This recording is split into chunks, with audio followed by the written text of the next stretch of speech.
One of the first things my EMS cert teacher told me was that the touchiness would pass. That one day I'd be slipping IV needles into arms as easily as I flossed between my teeth. Yet, I was 2 weeks into my first full-time ambulance gig, and I was still shaking between calls. The 3-story inferno raging downtown didn't help, but that's not where me and my partner Tom were heading. Prior to this whole situation, our night was quiet, mostly dealing with confused dementia patients or burgeoning schizophrenics. The MO is either to find their medicine or transport them to the hospital. Most of our calls were like that, low stakes, right in my comfort zone. But now we were dispatched to a Priority 2 emergency, the kind of call that necessitates the whole lights and siren deal. Someone called in a possible self-harm situation involving one of their neighbors. Serious stuff, but I had Tom with me. He was a vet, a former cop, and I was always in his steady hands. The issue was that the downtown inferno had really messed traffic up for 2 solid miles in front and behind us. We hadn't moved more than 10 yards in about 5 minutes, and even though it was protocol to have a police response as well, we were as close to the front as it got. Hell, we were the front line at that point. Another minute passed in gridlock before Tom finally blurted out, "You gotta go alone."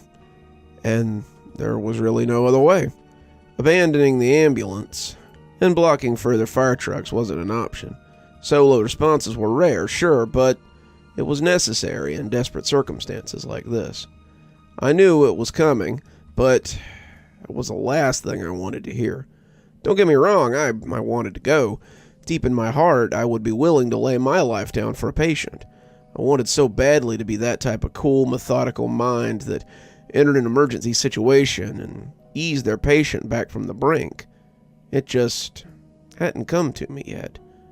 Tom saw it. I'm sure if seconds weren't the difference between life and death, he would have given me 5 minutes for a pep talk. For now, though, all he could do was pat my shoulder and smirk. "Knock 'em alive, kid." So out I went, squeezing myself between the bumper-to-bumper traffic until I found myself on the correct cross street. There's something horrifying in the minutes between their call and your arrival. The feeling creeps in while you're slipping over broken sidewalks and homeless tents, realizing you're the beginning and the end of their recovery. It all comes down to you, the practitioner. To be blunt, you're God for those few minutes, and God was having a pretty bad time gaining entry. Someone buzzed me in, but of course, apartment 13B was locked. Our response time was already woefully long, so waiting for police to break it down was not an option. I went to town using my bump key, prying it open less with finesse and more with raw, frantic energy. The door opened in near complete darkness. I saw candles around the corner and the end of the hall, but a whole lot of unknown was between me and there. Light switches were oddly dead, so my flashlight had to guide my feet. From the little I could see, it was a well-lived-in apartment. At least 2 generations had sunk their essence into the carpet. That's when the smell hit. It was familiar, the scent of a man. No, not exactly, no. It was like my granddad's musk. I hadn't smelled it since I was in his lap as a kid, but the recall was instantaneous. It made me feel oddly safe, which lasted only a few seconds, considering what I would soon see. Around the corner, there was a metric ton of candles in the living room. Every surface was covered with them. Weirdly, the wax was melting from every kind of receptacle except a candle jar. Bowls, mugs, shot glasses. The source of the musk, no doubt. They cast the entire room in a homemade devilish glow. They lit the way to the girl I would come to know as Ellie. She had wrapped herself up in the corner, laying motionless. Baggy sweats and a white tee hid her frailty at a glance. I rushed to her, set her on her back, and began to triage. First was the bruising on her neck. It was fresh, must have tried some sort of strangulation, but it wasn't what did her in, so I quickly moved on. Blood caked her white t-shirt. I followed it to her wrists. They were messy slashes, but they didn't look deep enough to do real harm. That's when I noticed the culprit of my light switch woes. Sloppily wound duct tape attached a fork to her hand, just a foot away from the charred-out power outlet. Christ, she'd electrocuted herself. Full cardiac arrest. She could have died in the seconds it took me to triage. My hand found position and began compressions. I regained some confidence as I found my rhythm, laying the foundation of the AED to work its magic. The repetitiveness gave me my first moment to take Ellie in. She was young, maybe even younger than my 19-year-old sister. Her being in this position seemed so wrong. I could see this face getting drunk at a college party, waiting tables at a diner in town, but not here. I thought about the second chance I wanted to give her as I continued compressions. That's when the room started to feel warm. The candle scent now got a bit clearer. It wasn't the manly musk of someone's grandfather. It was an animalistic scent. Dried blood and mange. Something that activated a long-buried fight-or-flight instinct in my primitive genes. I had to keep on with my compressions, though. Even if I had lost track of time, I might have been way short of 2 minutes when I decided to stop CPR and pick up the AED. It wasn't until I'd unzipped the bag that I realized this was the first time I'd used the AED in the field. I'd learned the ins and outs, tested it on course dummies, and seen others use it, but I'd never actually been tasked to use it in the field.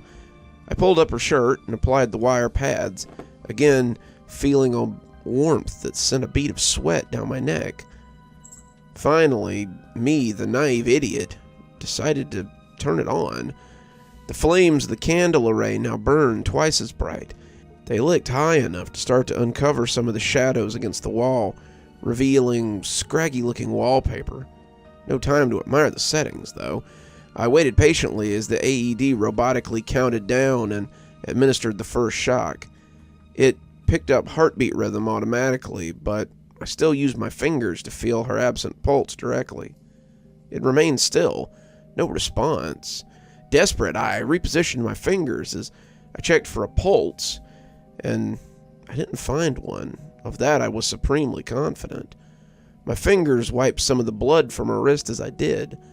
Only now did I decide her cuts weren't at all random. They, in fact, cut out symbols in her flesh. A star. No, that was a pentagram. But the affirmative boop of the AED took my mind off the task. It rejiggered her heartbeat, automatically suspending its shocks. Any weirdness I felt came secondary to my resumed chest compressions. Resuscitation, especially with a faint heartbeat like this, always felt to me like pulling someone from quicksand. You're shoulder deep, clinging to a couple of fingers, hanging onto that little grip as you try to extract the entire person. If you're good, that little grip's all you need. I pumped with that metaphor in my mind's eye, laser focused on my goal. For 15 seconds, I felt like the ideal practitioner I dreamed of being, reeling my patient back from the brink. Until, I shit you not, the flames gained a life of their own. At first I thought it was just the ones directly in front of me, but as I spun I realized it animated every live flame, each one dancing its way towards the ceiling, causing the receptacles to bubble over with wax. You spend a lifetime watching flames move randomly, flicking with the wind, and I promise you their sudden conscious movement will rattle you to your depths.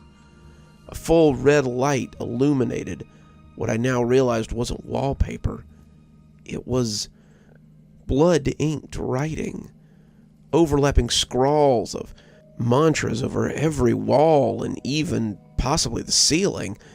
I imagined her crawling like a spider as she wrote, "Praise be all glory to the true one, may his new kingdom reign." Then finally the one spanning the entire main room, "May my blood serve as sacrifice." I suddenly felt like an interloper in a place I should not be, intruding on an ancient ritual. Whatever had its grip on her seemed to be in the room with me now. The flames kept up their height so I could take it all in, wax spilling over onto the floor. Looking back now, I think it was offering me a chance to reconsider what I was doing. It had its claim on her, but as her practitioner, I felt I had an equal claim. I resumed compressions, faster now, desperate to get her back as fast as possible. The flames swirled, seeming enraged by this development, and not letting me forget it. Yet somehow I was able to separate my technique from my panic-ridden nerves, keeping a tight rhythm for almost a minute before the girl finally snapped upright. The flames dissipated in an instant, down to tiny weak flickers. Her eyes were shut at first, like she was still within a blissful dream. Then her eyes opened to what she seemed to clearly think was a nightmare. "Where'd he go? Where is he?" She seemed taken by complete surprise, grounding herself back in reality as she pawed at herself. My practiced lines of patient comfort only enraged her. You have to let me get back." With rabid panic, she started to grab at her wrists, but soon realized it wasn't the most economic method of return. I finally regained my composure just as I saw her eyes meet the burned outlet. I screamed and grabbed at her leg, but her hand stretched to reach it. It connected, but unfortunately, it seemed she'd blown that out completely the last time. No shock was administered. Ellie kicked me off and stood, searching for a weapon, for a way out. It gave me a second to reason with her, person to person. That practiced BS now scared right out of me, but she responded with a level-headed reason that made it feel almost like she was speaking in my best interest. "You don't understand. I'm the last one. He needs me." She raced across the room to the dresser, rifling through the top drawer. I went to pull her off when she struck me hard across the face. It wasn't a punch to harm as much as a utility swipe, keeping me away as economically as possible.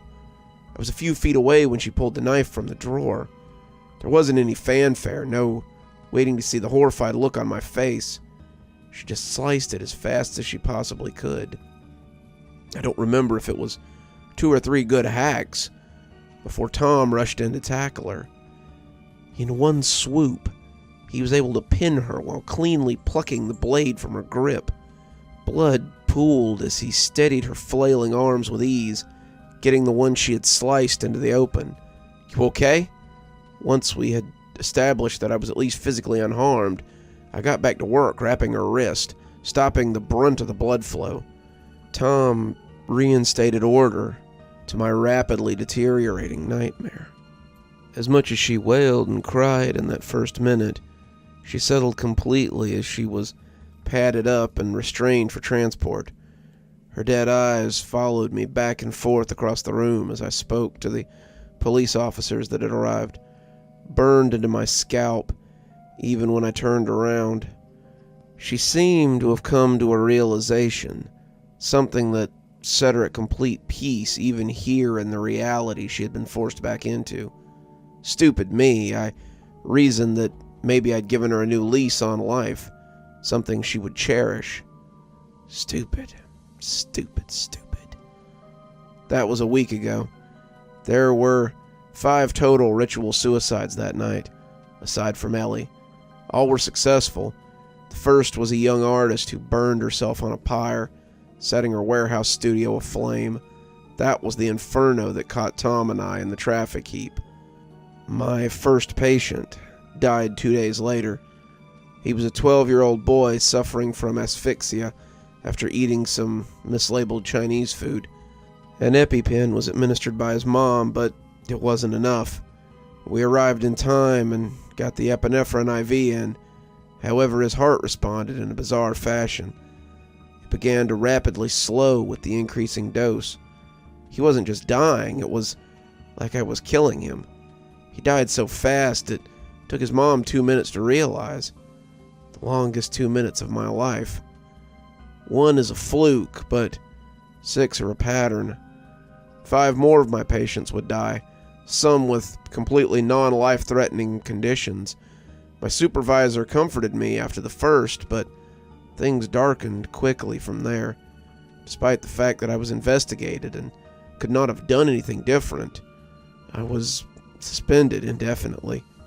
It took me almost a week to find Ellie. From the hospital, they bounced her between a few psych wards until landing her at one for, shall we say, more intense cases. Despite this, their windows were not barred, just thick and secured tight with latches. Something told me hers would be unlocked. It was. She's sleeping. Been this way for the last hour. I've gripped and released the knife in my pocket 100 times over, though. You're still here. I thought you might be. Thanks for joining me for tonight's story. If your insatiable appetite for horror knows no bounds, might I suggest one of our playlists, or one of our previous stories in the archive? There should be one appearing at the end of the story any minute now. And of course, if you're not subscribed, why not go ahead and hit that subscribe button? Maybe hit that notification bell so you don't miss any of the spooky things that we do here. If you prefer your horror a little more analog, you can always pick up one of my books. There's a link below to my latest, and it'll take you to all the great things that I've posted on Amazon. For my book lovers in the audience, I always suggest coming on down to Patreon so you can become part of my ghostly reader tier and get a book anytime I write one, which is usually about twice a year. Speaking of my patrons, let's go ahead and thank them, shall we? Thanks to Unicorn Hollow for being our spooky ghost contributor. Thanks to Janet and Lady Vengeance for being our spooky skeleton tier contributors. Thanks to Hi Stacy, Winter, Xaronan, Emily Coltsfoot, Stephanie Carrington, Marianne Schuler, Tyler Parker, and Jennifer Damron for being our ghostly reader tier contributors. Thanks, everyone. We just couldn't do the show without you. If you think you might like to support the show in a more monetary fashion, come on down to Patreon. I have many tiers. I'm sure you'll find one that suits you best. I always recommend the Ghostly Reader tier, since you get a signed book anytime I write one on your doorstep. But I have many tiers, and again, I'm sure you'll find one to suit you. And as always, thanks for stopping by. Dr. Plague, signing off. Have a wonderful evening.